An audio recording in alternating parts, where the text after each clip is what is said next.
Opinion: Pakistan endorses terrorists, excommunicates Nobel laureate. The recent visuals of Pakistan's army brass attending Salatul Janazah funeral prayers for the terrorists killed in Operation Sindoor are revealing indeed.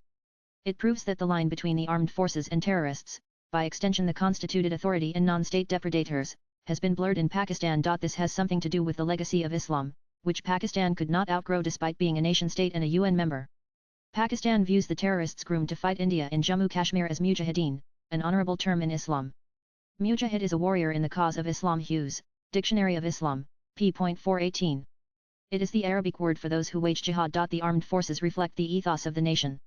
Pakistan is certainly no exception. The forces of Pakistan hail the mujahideen, because the society is not very different.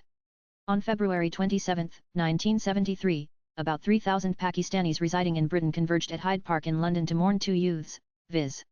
Basharat Hussain 19 and Mohammed Hanif 19, killed in police firing. Therein hangs a tale. What necessitated the police firing in the first place? On February 20, 3 masked youths, including the duo, trespassed into the building of the Indian High Commission at Aldwych, London, at 9:30 am GMT. They were armed with toy pistols which they posed as real, filled with corrosive liquid, and swords. They held up some diplomatic personnel who were arriving for the day, or already inside. They threatened the staff and tied up 2 employees with rope and demanded the keys to the main door to lock it up from inside. It was an amateurish hostage-taking exercise, but nonetheless a cognizable offence. One of the employees of the High Commission luckily escaped through the plate glass window before jumping onto the street to alert the police. The police promptly arrived on the scene, only to find the front door locked from inside. They had to enter through a side entrance. The police, warning that they were fully armed, appealed to the intruders to surrender forthwith. The call had no effect on the intruders, compelling the police to open fire. While Basharat Hussain and Mohammed Hanif succumbed to the bullets, their underage accomplice was apprehended. It might be mentioned that India's High Commission in the UK was one of the biggest Indian missions anywhere in the world. At that time, reportedly, about 400 persons worked there. A short newsreel by Associated Press and another by British Patha copyright capture the hostage-taking drama in the Indian High Commission at Aldwych. The incident resonated in the House of Commons the same day. Leonard Robert Carr, Home Secretary in Edward Heath's government, stated that the police had no option but to open fire at the intruders. He informed that 3 employees of the High Commission and 2 police personnel sustained injuries. 1 sword, 3 daggers, an acid spray and 2 replica guns were recovered from the assailants, though no firearms were found on them.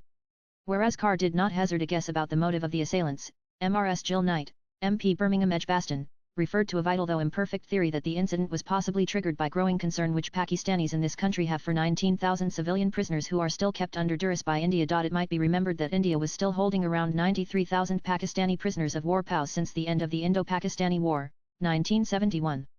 The bulk of them were Pakistani soldiers, who had surrendered at Dhaka, now Dhaka, on December 16, 1971. Since they included many war crime accused, India could not release them without the consent of the nascent Bangladesh. Pakistan had not yet recognized the new republic. While the POWs could not be indefinitely kept in captivity as per the Geneva Convention, 1949 and they were actually a burden on India. Releasing them prematurely could weaken Bangladesh's diplomatic position vis-a-vis Pakistan, besides foreclosing all hopes of justice for the victims of genocide in East Bengal. The Simla Agreement, 1972, contained no clause about the release of POWs. It was alleged that the Pakistanis had formed an organization called Black December to avenge the humiliation in the war. Professor Samar Guha MP, Kantai, WB attributed the attack on the Indian High Commission to this organization. He called the attention of the Lok Sabha to this matter of urgent public importance on February 22. Guha saw the 2 youngsters who perished in the incident as unfortunate victims of the Hate India campaign unleashed by the then Pakistani Prime Minister, viz. Zulfikar Ali Bhutto. It is interesting to note that whereas Her Majesty's government expressed its regret and sympathy over the incident, the Pakistani High Commission in London and the government of Pakistan in general remained silent.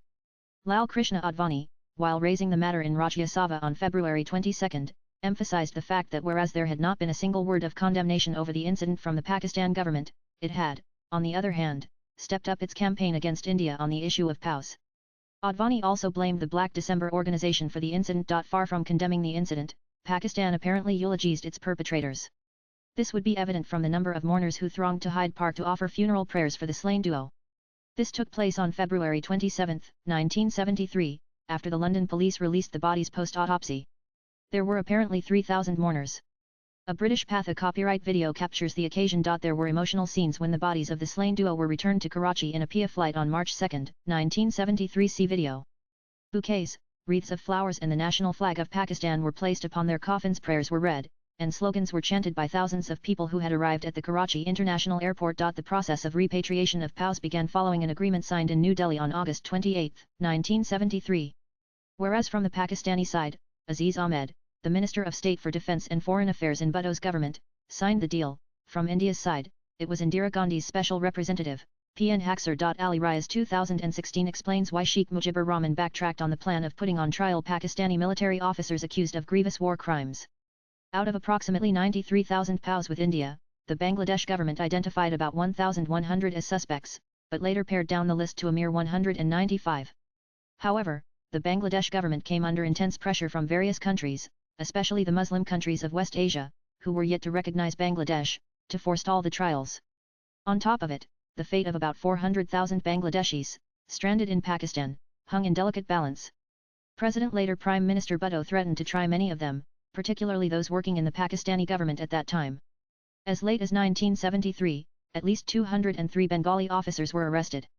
Bhutto warned to put those 203 Bengali civilians in Pakistan on trial for espionage and high treason if Bangladesh proceeded with the trials. Bangladesh: A Political History Since Independence, p.91-92. This foreclosed Bangladesh's option of putting on trial, as far as Pakistani citizens accused of war crimes were concerned. Hostage-taking in the 1970s had emerged as a popular tactic by radical groups. The Palestinian Black September organization BSO came to the limelight by taking 11 Israeli athletes hostage at the Munich Olympics, 1972. The United Nations, in its International Convention Against the Taking of Hostages 1979, had to declare all acts of taking of hostages as manifestations of international terrorism.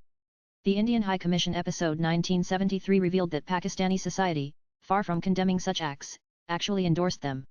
A new weapon has been added to Pakistan's armory, observed L.K. Advani in Rajya Sabha, and it is the weapon of international terrorism. It is something about which not only India but peace-loving countries all over the world should be concerned. While Pakistan demonstrated its preference for perpetrators of terror, it excommunicated its greatest scientist, viz. Abdus Salam 1926-1996, a globally respected physicist who was also the first Muslim to win a Nobel Prize in any discipline. Salam was co-winner of the Nobel Prize for Physics in 1979, and it was for the first time, perhaps, that someone quoted from the Quran in the Nobel banquet.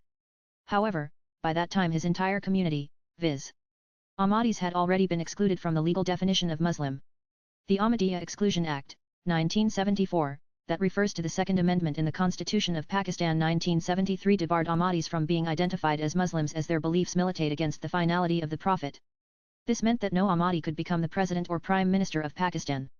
The ordeal, however, did not end there. In his later life, after the trauma of being formally excommunicated, says his biographer Gordon Fraser, Abdus Salam added the forename Muhammad to emphasize his deep personal commitment to religion. Cosmic Anger: Abdus Salam, the first Muslim Nobel scientist, p.20. Though the biography does not mention it, Abdus Salam during his January 1981 visit to India called on Anilendra Ganguly, the professor who taught him mathematics at Sanatan Dharma College in Lahore, which Salam believed was a game-changer in his life. The Bengali professor who had moved to Calcutta, now Kolkata, after the partition of India was on his deathbed. Salam held his frail hand and dedicated his medal to Professor Ganguly. Salam was the chief scientific advisor during the presidency of Field Marshal Ayub Khan 195,869. He founded Pakistan's nuclear and space program. Little is known about the latter, though Pakistan reportedly generates 10% of its electricity from nuclear sources. However, the ostracism decree did not spare him even after his death in 1996. The epitaph of his tombstone at Ahmadi Cemetery, Rabwa, Punjab, Pakistan initially read that in 1979, he was the first Muslim Nobel laureate. However, soon it was found defaced by the radicals and the word Muslim has since then been erased. In the absence of the word Muslim, the sentence now reads that in 1979 he became the first Nobel laureate, which is a ludicrous proposition, given that the first Nobel Prize was awarded in 1901, much before Salam's birth. Swipe left for next video. What an irony. Pakistan endorses Islamic terrorism, ostracizes the world's first Nobel laureate. This is not an aberration but reveals the direction the Islamic Republic has taken. The writer is the author of the book The Microphone Men: How Orators Created a Modern India 2019 and an independent researcher based in New Delhi. Views expressed in the above piece are personal and solely those of the author. They do not necessarily reflect NEWS18's views. Latest blogs.